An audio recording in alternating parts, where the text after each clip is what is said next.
घर में पड़े राई बनानास को फेंकना मत। सिर्फ कुछ आसान इंग्रेडिएंट्स से बनेंगे इतने सॉफ्ट, मॉइस्ट और बेकरी स्टाइल एगलेस बनाना मफिन्स कि सब पूछेंगे बाहर से लाए हो क्या। तो चलिए शुरू करते हैं आज का वीडियो। बनाना मफिन्स के सारे इंग्रेडिएंट्स और उनकी क्वांटिटी मैंने वीडियो में शो की हुई है और आप चाहें तो डिस्क्रिप्शन बॉक्स में भी चेक कर सकते हैं। बनाना मफिन बनाना बहुत ही इजी है और यह खाने में बहुत टेस्टी लगती है। इस रेसिपी में मैंने 1 कप व्हीट फ्लावर लिया है और 1 कप ऑल पर्पस फ्लावर लिया है।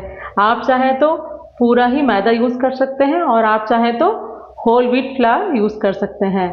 और शुगर की जगह यहाँ पर जैगरी पाउडर मैंने लिया है और आप चाहें तो उसकी जगह ब्राउन शुगर भी ले सकते हैं या वाइट शुगर भी ले सकते हैं, जैसा आप चाहें।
जैसा कि आप देख सकते हैं बनाना मफिन्स तैयार हो गई हैं और देखने में कितना टेम्पटिंग और गॉर्जियस लग रही हैं।